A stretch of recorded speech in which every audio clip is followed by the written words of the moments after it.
Oh, I'm going to share my screen.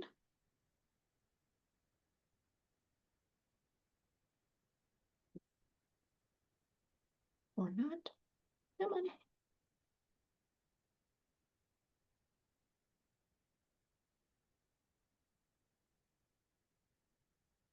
All right, here we go, guys. So again, if you're just jumping on, just make sure you unmute or type in the chat box as you have questions. Today, we are going to review the prep to get paid process. It's a very important process once you're doing documents and getting everything uploaded for compliance review and everything else. So we're going to go through everything. So to get started, we're always going to start in command, and typically you would have created your opportunity already. We're going to run through it very quickly, the opportunity portion, just so that you guys know if you haven't already created an opportunity, how to do it. So if you are just getting into the system and you want to create an opportunity, you're going to go in and there's two ways that you can go in and create an opportunity. One is through the contact record, and the other is through the opportunities dashboard. So if you go through the contact record, you're going to go to your contacts. You're going to search for the contact if they already exist in your database. If they do not exist, you're going to click on Create Contact on the upper right-hand side. If they already exist, though, you're just going to navigate to that contact record. And then over on the right-hand side, you're going to go to the tab that says Opportunities. If you click on Opportunities, you're going to then click on Create Opportunity.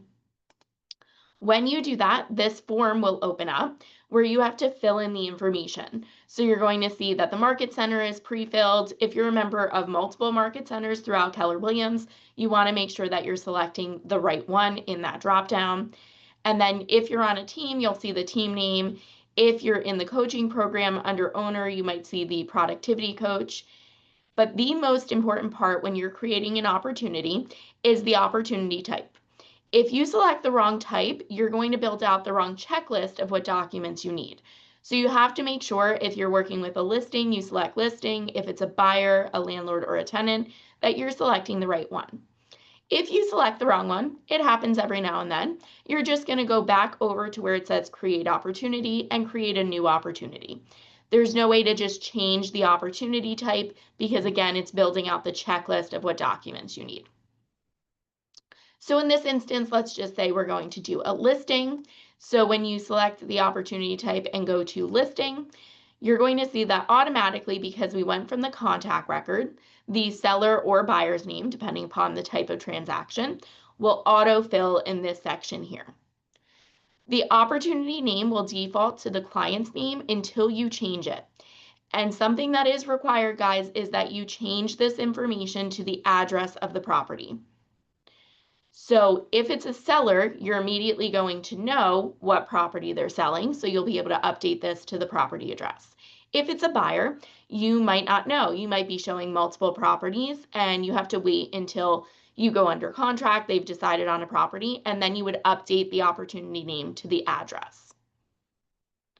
Custom tags are a way to organize your business. So if you wanted to have a tag for every title company that you use, mortgage company, etc., you can create tags to help organize your business. There's a field for estimated close date, estimated listing price, commission rate, commission amount. They are not required, but it does help to fill them in because then it will autofill in DocuSign or Dotloop. So put in what you can here, and then you're going to see the phase and the stage. What this is, it's a pipeline of all of your transactions. So you're moving them through the pipeline for the transaction. So the phase you can choose between right now, cultivate, appointment, and active.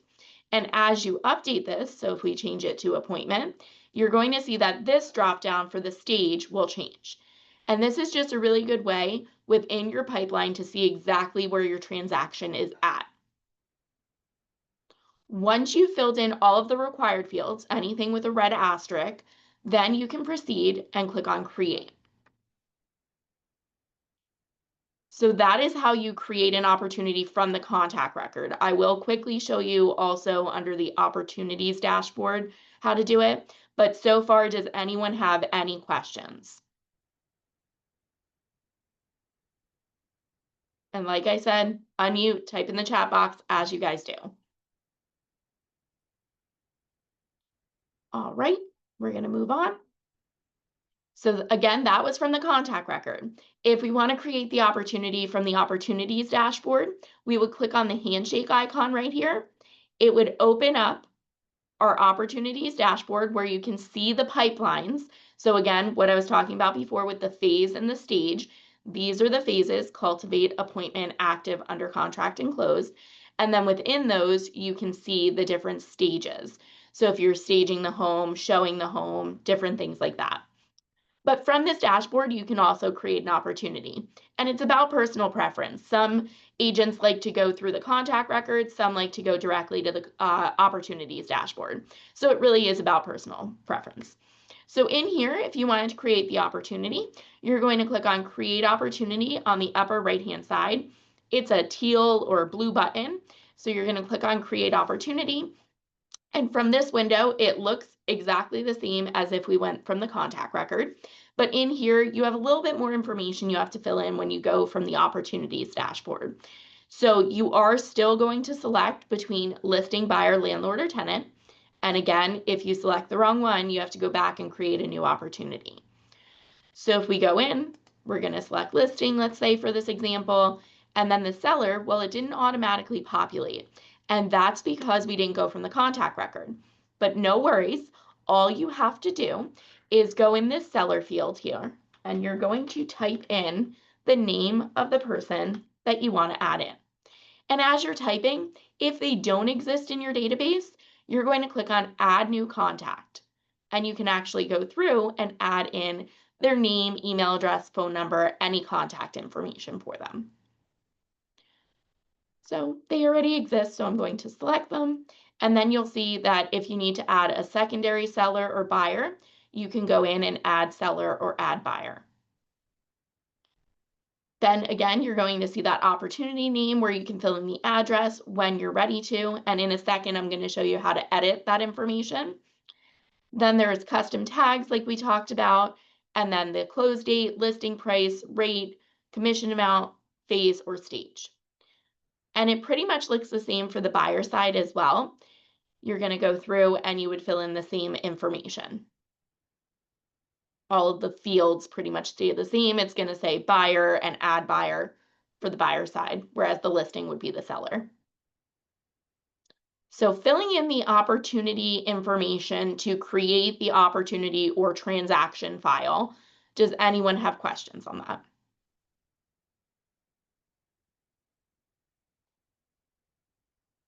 All right, we're going to move right along and we're going to get into it now. So what we're going to do, I'm going to pull up an opportunity that I've already created. So let's say you're starting a transaction, you need a consumer notice, you need documents. One sec, let me just make sure. Thank you, Brianne. So in here, what you're going to do is we're going to navigate to the opportunity that you already created. So as you can see, Mickey Mouse's opportunity is right here. We're going to click directly on the opportunity name. Think of Command as your filing cabinet, and all of the files within that filing cabinet are opportunities. So in here, we're going to click on the opportunity, and we're going to be brought into the opportunity specific to Mickey Mouse. You're not going to see Jane Doe's information in Mickey Mouse's opportunity or room. So in the past, this looked a little bit different, this screen. So I do want to talk about this a little bit while we're here. So this is the details screen. Any information that you plug into here will actually feed over or sync to your DocuSign or Dotloop, depending upon what forms platform you're using. So over here on the left, there's a collapsible menu or panel now that you can quickly add information to. And what I mean by that, if I need to edit the information, I can click directly on the field that I need to edit and quickly type in there and it auto saves. We didn't have this before, and a lot of people are looking for a pencil or something to be able to edit. And this has been updated, so now we literally just have to click through to add the information. Then in the actual details section here, so this is the panel with quick information about the property, the contact, financial information. But the additional details within the general information, any key dates and ownership or anything like that, you can edit some of these fields. So if you go through the opportunity name, we mentioned earlier that you have to update it to the address. When you go to the opportunity name, right now it's listed as the contact's name. So you're going to go in and click on there and you can edit it to be the address of the property. So you can just type directly in there.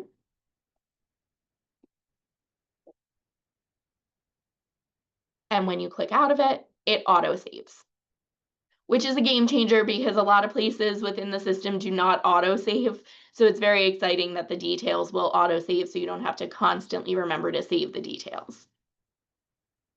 Again, the phase and the stage, like we talked about earlier, if you want to change it to appointment, active, or under contract, or change the stage, you can do that from this screen. Any of the dates, if you want to update them, you can now go through and it's a clickable field that you can go through and add in the information. And you can type it in, you don't have to necessarily go through the full calendar to search for it. So that's a little bit about the details, but again, it's important to fill in the details here because it will feed through to the forms provider that you're going to use. So where you get your documents, so you have less information to fill in. Any questions on the details tab here, guys?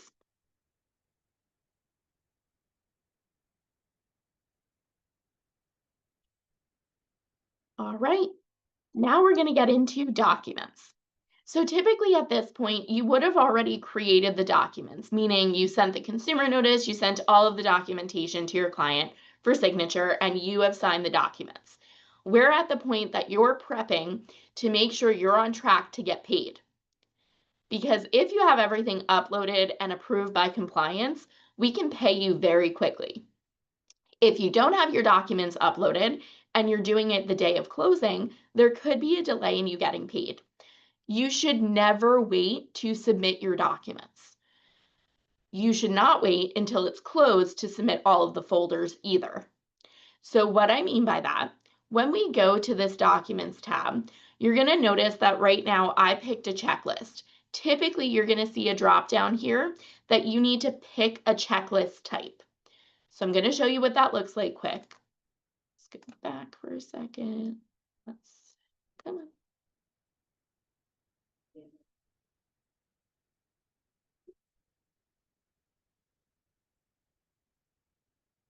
So what that looks like when you go to documents and you have to pick a checklist, and the reason you have to pick a checklist is when you click on pick checklist type, you're going to be able to select between residential and land. So it could be a residential home or it could be a piece of land. And you want to have a checklist full of the documents you actually need for that transaction. So the importance of this is you need to select between residential and land. Let's just say that Mickey Mouse is buying a residential home. So we're going to select residential and it builds out the checklists. So you're going to see that there's a listed checklist with a list of all of the documents that you're going to need for that transaction. Sometimes certain documents based on that transaction you may not need. And that's where your productivity coach and we can help you to know and understand what you need to upload here. So you have a listed checklist, you have an under contract checklist, and a closed checklist. So at different points throughout the transaction, you should be submitting your documents for compliance review. We have a great compliance review person. Her name is Heather. She goes through files every day, all day, to make sure that they're up to the standard of having all of the initials, all of the signatures, all of the dates, every field is filled in. And it's just to protect all of you so that if the real estate commission came in and needed to see your files, that you are good to go and you won't get a fine or anything like that. So let's say you've just listed the property. If you have just listed the property, you're going to go in and let's say you've listed it, it's on the MLS, your clients have signed, you have signed. So you're going to go into your opportunity here to the listed folder and you're going to go to the checklist that's right here. So this is after you've signed the documents. You've already connected to the DocuSign room or the .loop loop, and you've already done the documents, so everyone is signed. So at this point, you're ready to upload your documents. So what you're going to do is you're going to go to the drop down that's right here. So let's say you use DocuSign. For this example, we're only going over DocuSign, we're not going over .loop. But from this example, so it will say attach files from, and it will either say my computer or DocuSign, because you can choose between the two. Well, we're going to say that you use DocuSign for all of the documents to be signed. So you're going to go through this drop down and you're going to only select documents that are fully signed. And the beautiful part about it, guys, only signed documents are going to be in this drop down here. So if I'm looking for my consumer notice that's fully signed, I'm going to go to this drop down. You'll see a list of documents. You can scroll through them, or you can actually type in this field to find the document that you're looking to upload. So there is a certification form in here as well, but we're looking for the consumer notice that is signed. And you can see that it says signed right here. When you see that there, you're going to select it and it will place it in this placeholder. What you'll notice is there's a status column, requirement, document, type, and file. So under status, you're going to see if something's uploaded, it will say uploaded. If it's not uploaded, it will say not uploaded. The requirement field will say if the document is required, conditionally required, or optional. Conditionally required does not mean optional. Conditionally required based on that transaction. So let's say lead-based paint. So if the property was built before 1978, you're going to need a lead-based paint disclosure. So you would have to upload it. But if your transaction is after that year, you wouldn't need it. That's why this is conditional here. A lot of people assume that conditional means optional, and it does not. It's just based on that transaction, you may need that document. Then the document is going to just list the name of the document that you need to upload. The type, really, you can disregard that. You don't need to worry about it, but the type of document, we just had to list something. So the consumer notice is listed as disclosure and so on and so forth. So you don't need to necessarily worry about that. The most important fields for you guys will be the status and requirement. And the document's important, so you know which one has to go in the place. Then over here, under File, this is where you're uploading the documents. If you're unsure if it's the one that you want to upload, maybe you have multiple versions of the document. Once you've uploaded it here, you can actually click on the document and preview it and make sure that it's actually the signed version. And you can go over to the three dots here and you can remove it if it's the incorrect version. That's only before you've submitted to the office. Now, let's say you have a document that your client signed in person that you want to upload. That's fine. You can go right up here to attach files from and select from my computer, and you can upload it from there as well. And I see there is a message in the chat, so. Yes, so Brienne, correct. You can go back and forth between DocuSign and attaching files from your computer manually. Great question. And there is actually within the listing documents here, if you need to upload entity documents for an LLC or anything like that, you're going to do that down here in the placeholder that says entity documents. But great question. Yes, you can toggle between the forms provider for you to attach files from and your computer to manually upload. So as you're going through, you're making sure that you're uploading every required document or conditionally required based on the transaction. So I'm going to go through and let's say, okay, I need to upload my listing contract. I'm going to upload my signed version of that. Once you have uploaded all of the documents for that specific folder, whether it's listed under contract and closed or on the buyer side under contract and closed, you're going to make sure everything's uploaded. You'll notice up here it will say status in progress. That means you're still working on it and uploading. Over here you'll see there's in progress, not submitted, not submitted. In progress means that you've uploaded some documents, but you haven't submitted. Not submitted typically means there are no documents uploaded at all. And of course, it hasn't been submitted because there's no documents. So what you would do at this point, let's say you've uploaded all of the documents. Now you're ready to submit to the Market Center, or MC, for compliance review. At this point, you've uploaded everything, so you can click on Submit to MC. It will give you this message. Are you sure you want to submit this for review? It can cause delays if you upload things and you don't have all of the documents. You're not uploading, let's say, the consumer notice and then submitting for review and then moving to the next document. You're uploading all of the documents and then submitting for review.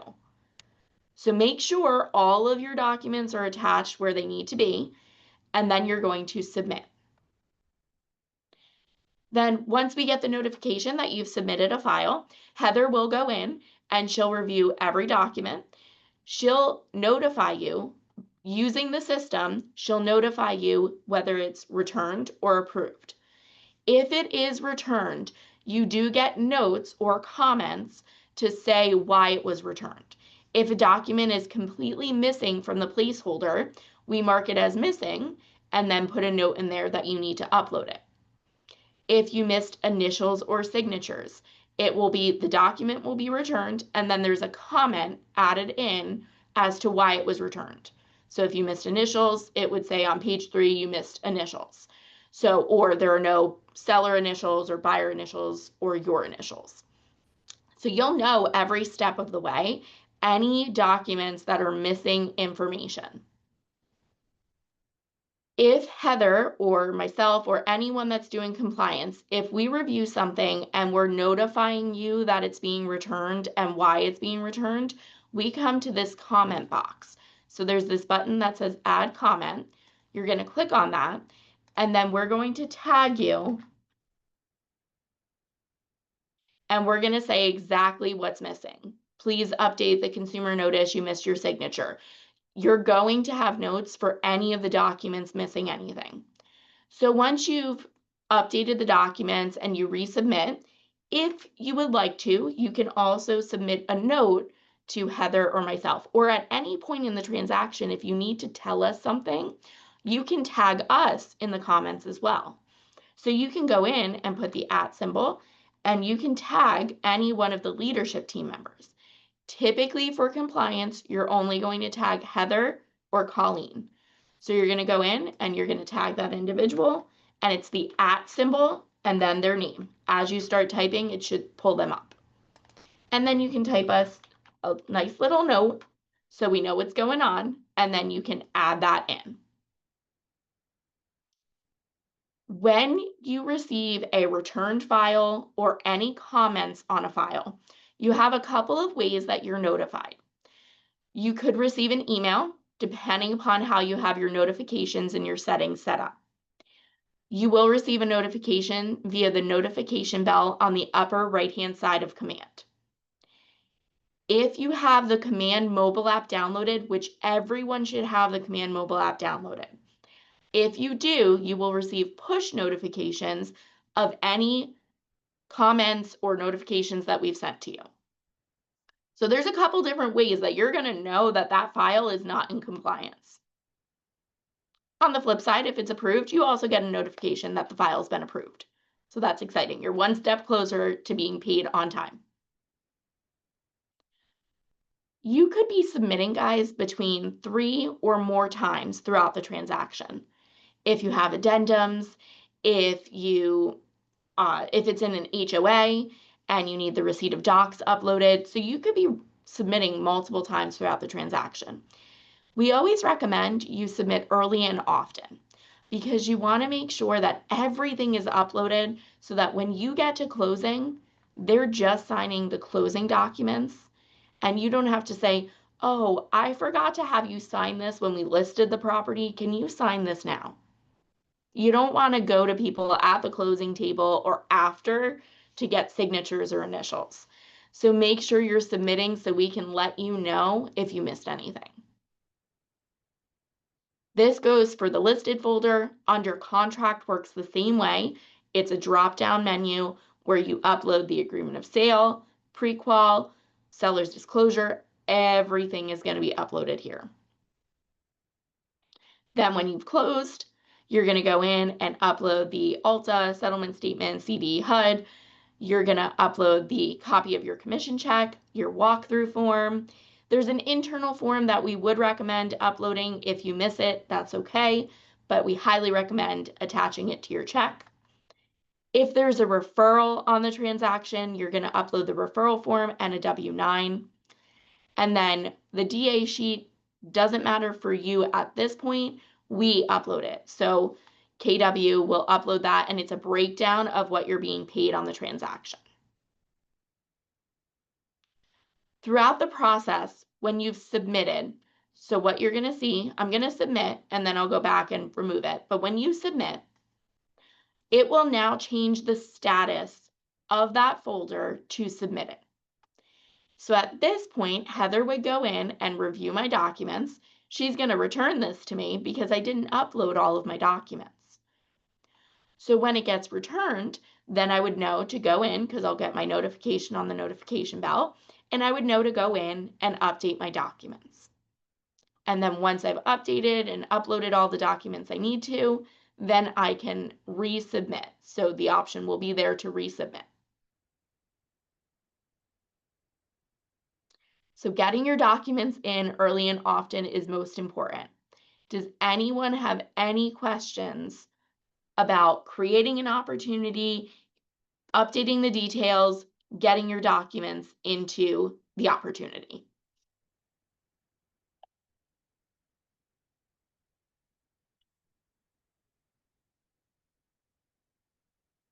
You guys are making this very easy today. Well, now we're going to get into the bigger stuff. The commission tab, which is a breakdown of you getting paid. So this is one of the most important parts, if not the most important part, after your documents are uploaded. So the commission tab, what it is, guys, you're literally giving me a breakdown of who needs to be paid what. Meaning, if you're the only person on the transaction that needs to be paid, great, you're going to submit a commission tab with just you. If you have a referral on the transaction, you're going to add either the inside referral information if it's an inside referral, or an outside referral, meaning outside of the KW Pocono ecosystem. What that means is we have a main market center here in Stroudsburg. We have business centers in Albrightsville, Tannersville, Scioto, and Milford. And then we also have mega agent offices with Jim Galligan, Bob Kelly, and Jim Chrisman. If the referral you received was from a Keller Williams agent in Northampton County, the referral would be an outside referral. But let's say you received it, I received a referral from Camille. So then I would need to add Camille to my transaction, and that would be internal. And it's going to make more sense in a second because we're going to jump into offers and commissions. So now, let's say you're under contract, everything's going really well, your inspections are about to happen. At that point, you should submit your offer and commission tab. A lot of people like to wait until closing. I don't recommend doing that. If everything is running smoothly and looks good, at that point, you should be submitting your offer and commission tab. So the way to get to the offer and commission tab, from the opportunity here, you're going to go to offers and commissions. When you go to offers and commissions, initially, it's going to say offer timeline. There are no offers for this deal. So you're going to click on the blue or teal button that says add new offer. When you click on add new offer, it's going to bring you into this page where you need to create the offer. This is a formality. I wish we could skip this step, but we can't. So we have to go in and actually enter some information first.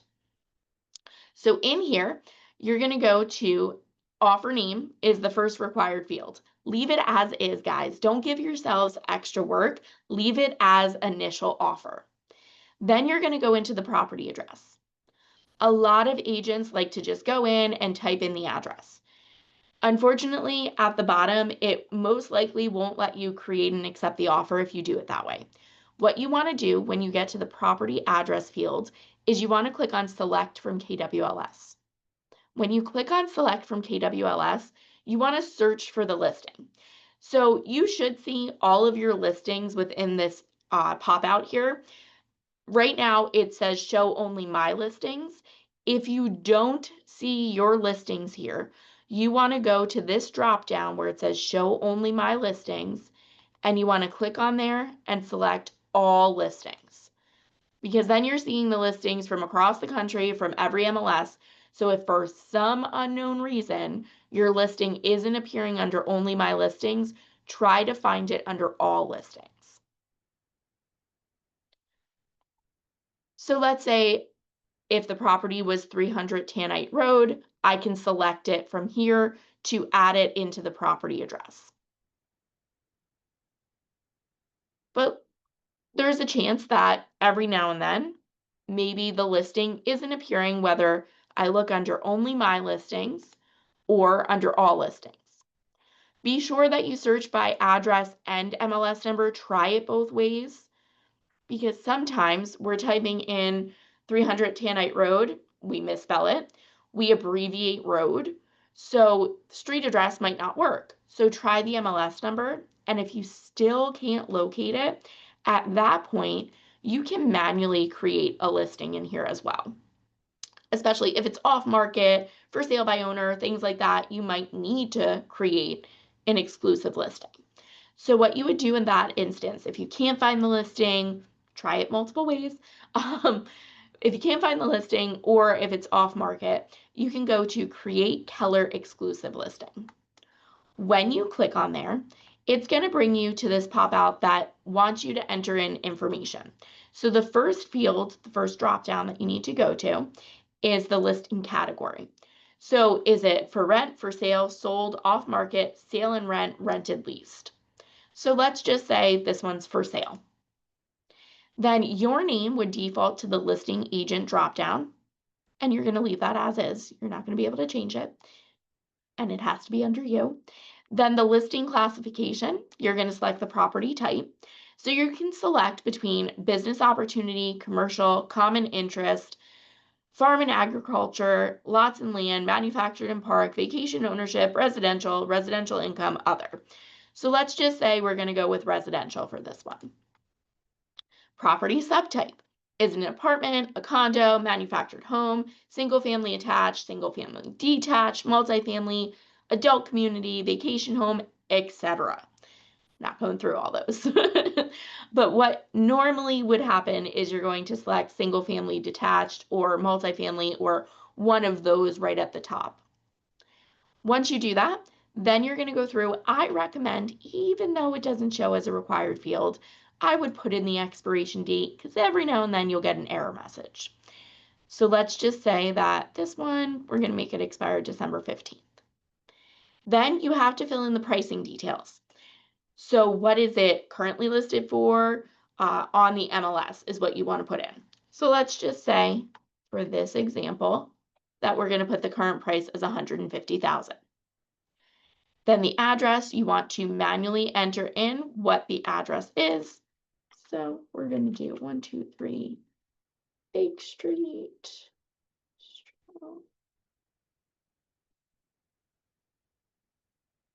Okay, so it's not coming up, which makes sense because it's a fake street. So we're going to type in 123 Fake Street. We're going to move over to the zip code. We're going to type in the zip, type in the city, type in the state, and then we're going to proceed. And I just have to move you guys over because you're covering it. Let's go. Okay, so then the next spot here, you have to select I understand and agree. Otherwise, you can't proceed. So we're going to say I understand and agree. We've entered everything that has a red asterisk, and then you're going to create and select listing. When you do that, you're going to see that it brings you right here because it created the Keller exclusive listing and it embedded that information that you put in to the KWLS.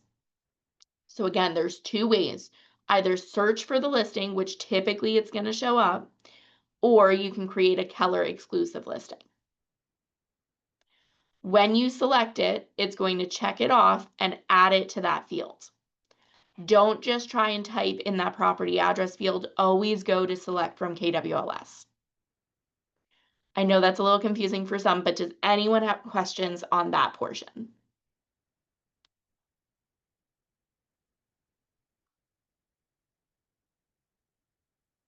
All right, here we go, guys. So the property type, when you go to this dropdown, we're again just going to select residential. The classification, is it a resale, new home, multifamily lot, farm, or ranch? For this one, we're just going to say it's a resale. Total units, you have one side of this transaction. So you're going to put 1 for the total units.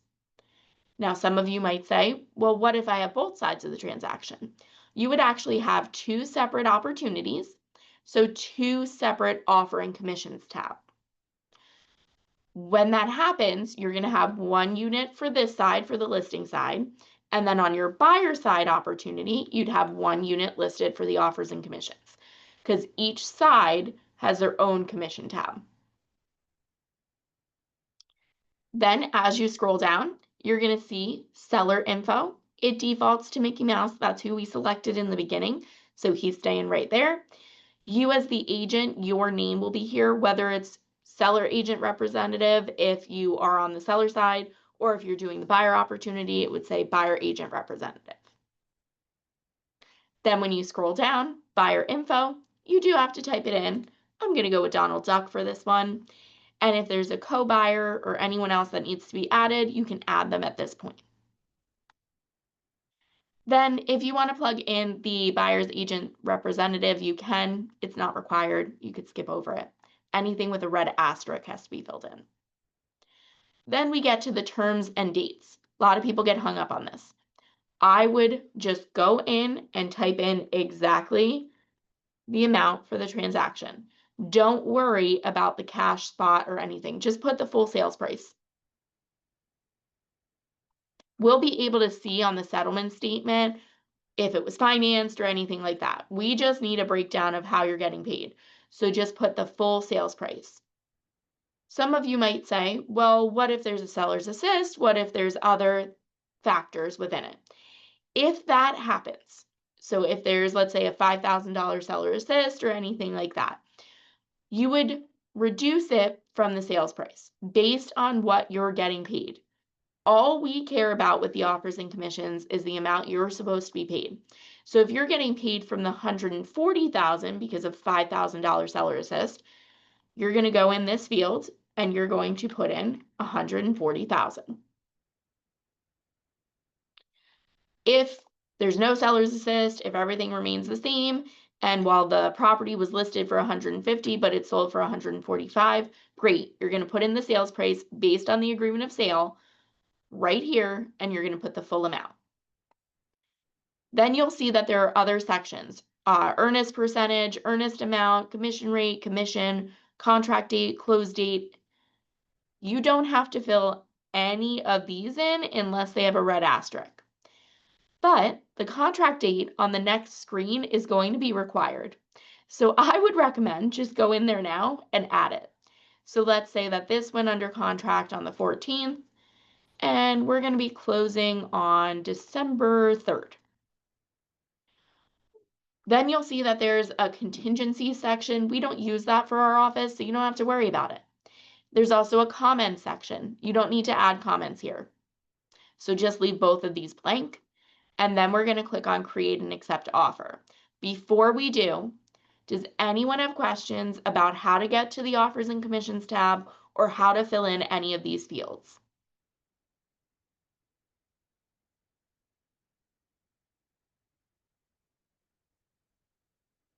Give it a second.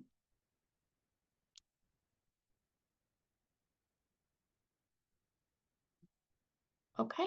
All right, we filled in all of the fields. So now we're going to click on create and accept offer.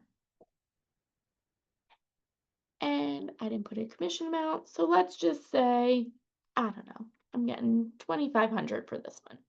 We're going to create and accept offer. And again, there's no red asterisk, but it made me fill it in. So just know that every now and then, even though it doesn't have a red asterisk, you're going to have to fill something in. So now, sorry, just gotta move some stuff over. What happens is it's going to bring you to the commission section so that we can manage the commission. So this is where you're giving us the breakdown of who gets paid what. You'll notice at the top here, there's a commission overview section. Then there's commission information, and then agent payment, And then over here on the right is the summary.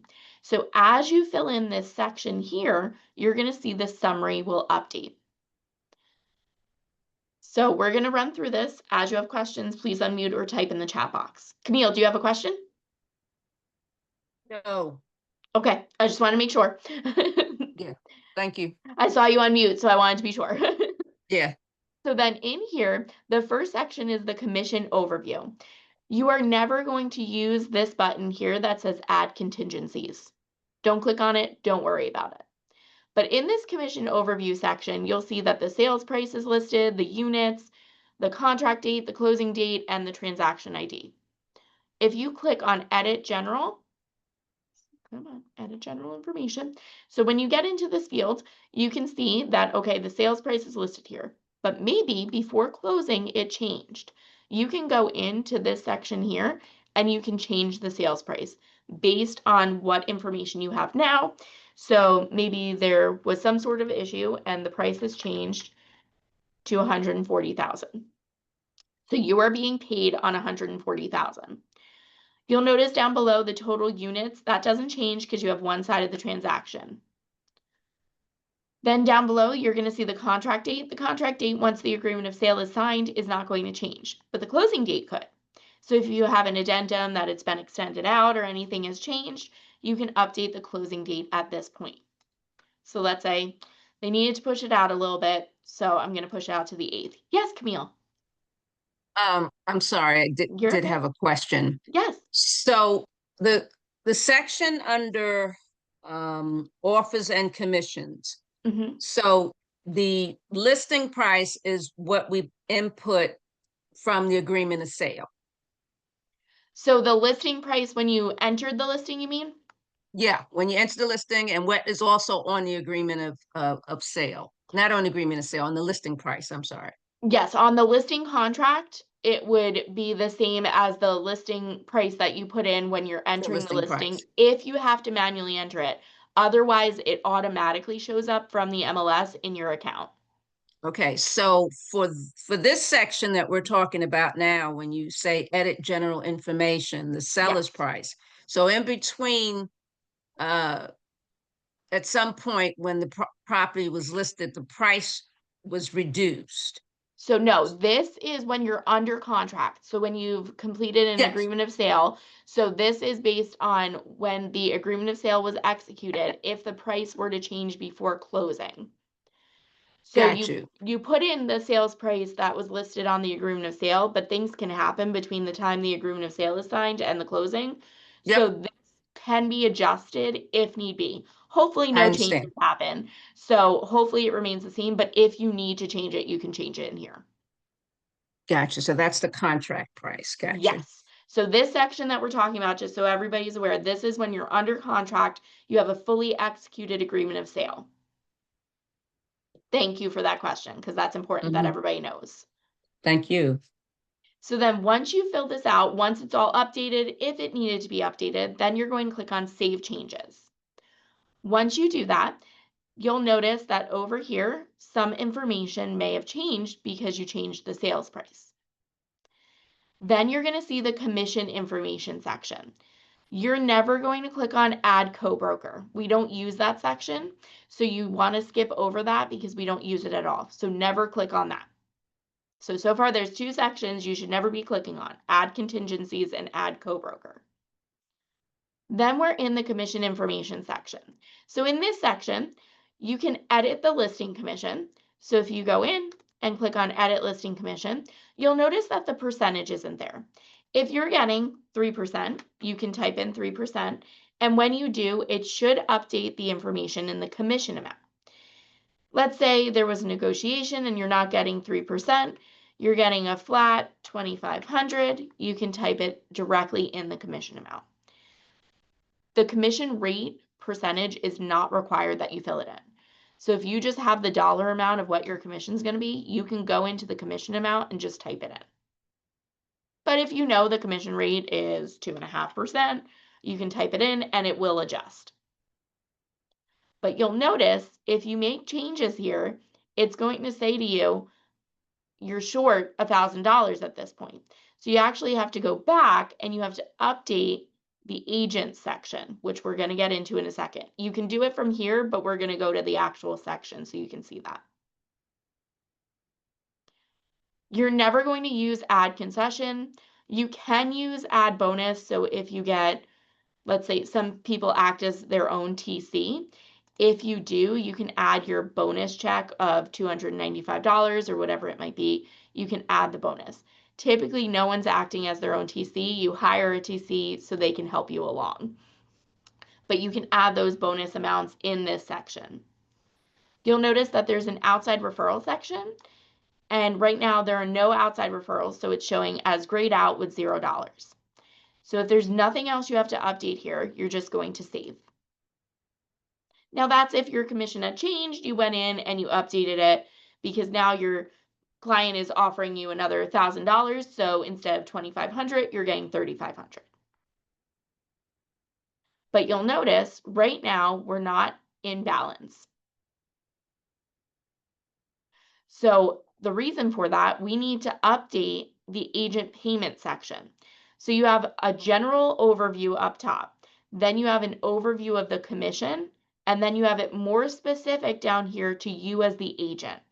So in this agent payment section, you can click on edit agent payment and you can adjust the dollar amount. Because remember, in the commission information, we updated it to $3,500 because now I'm being paid $3,500. So I can update this by going into the agent payment section and changing it. You'll notice now this doesn't have a red line indicating that we're out of balance. If I had the wrong amount in here, it has a notification in there that you are out of balance and you won't be able to submit if it's out of balance. Now in here, you'll notice that if there's outside referrals, you would have to add the amount in here. We're going to go over that in a second. Then you'll see additional deductions. So your transaction fee, if you have direct deposit, you'll see those deductions in here. If you want to make any donations to KW Cares or KW NextGen, two organizations within KW, you can add those amounts in this section. At the bottom, you're going to see that there's add inside referral and add deduction. You are never going to use either of those. At our office, we don't use them. So now you have 4 different spots that you're not using those plus signs and adding those in. In the future, you may use add deduction. And the reason for that, we are going to make it available that you can donate to certain community organizations. So Awesome, Camp Papillion, other organizations that we work with. And you may want to deduct it from your commission. So stay tuned because we might be updating that and you may be able to use the add deduction section. So when you've updated everything, then you're ready to save. But let's say you realized you had an outside referral. There's an agent from Keller Williams, Northampton County that needs to be paid on this transaction because they referred business to you. If that happened, you're going to go back to the commission information section. You're going to add an outside referral because again, it's outside the Keller Williams Pocono ecosystem. So not our business centers, not our mega agent office, and not our main market center. So if you need to add that agent from Keller Williams, Northampton County, you're going to click on Add Outside Referral. And when you do, you need to have a W-9 available so that you can fill in all of this information. You need the referral percentage. And as you type in the percentage, it will auto-calculate the amount. If you don't have a percentage and it's a flat amount, you can add the amount here. So yes, Millie, great question. Yes, you actually would have a 1099 on that, but you also receive a sheet that shows you any deductions that you've added to your transactions. So there's a couple things that happen, but yes, you receive your 1099 and the deductions should be listed there. And you also get a separate deduction list as well from the office. Great question. So then in here, once you've added in the percentage or the amount, you're going to add in the representative's name. So the person that the referral is going to. So if I start typing in someone's name and they don't appear, you can click add new agent. And then you can go through and from the referral form that you received and signed, you're going to plug in their phone number, their type of phone number. So if it's their cell phone, you're going to type in their cell phone number.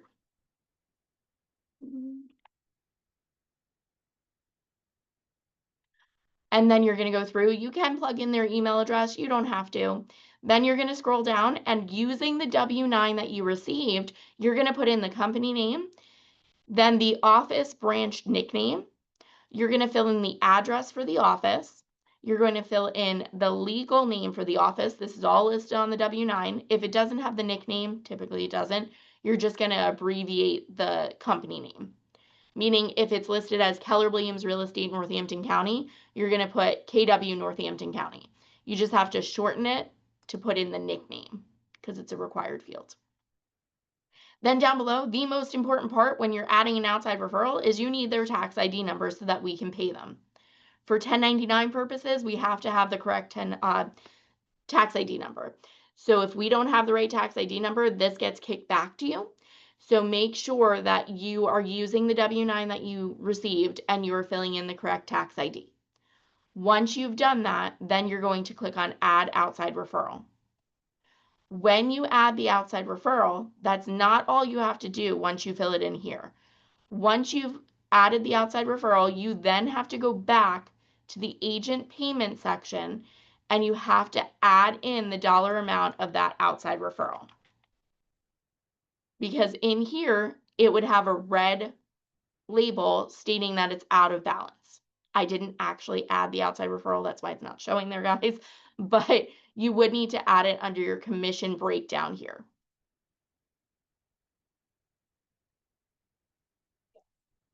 So that's how you add an outside referral. That's how you create the commission tab and back you create the offer and then go into the commission.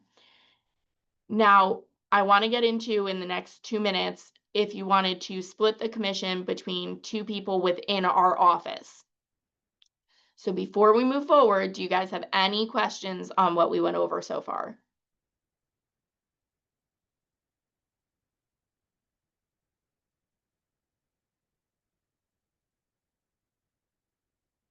Okay, the next part might get a little confusing. We're going to go over it a little bit quickly because Maria's class is right after this and I want you guys all to be able to jump on there. So let's say I'm doing a transaction and Camille is on the transaction as well. We've co-listed the property and we're splitting the commission 50-50. If that were to happen, Camille needs to be added to my commission tab so she can be paid too. So when that happens, we're going to click on this button that says add another agent because they are within our KW Pocono ecosystem. They are not an outside referral. It's someone within our office. So we're going to click on add another agent and you're going to type in that person's name. As you're typing in their name, if they don't appear, that typically means that they're not with this KW office. When you add that person in, you're going to split up the units. So let's say for this example, we're splitting it 50-50. So my units should be 0.50, but it will tell you that there's something wrong here. There's a red notification. So what you have to do is you have to actually go back to your commission tab and adjust the units. So if I go through, let's say, I'm going to type in that Camille's getting 1750 and you'll see again that red notification. We never want a red notification. It means something's out of balance. So we're going to go through, make sure everything's good on Camille's side. We're going to save.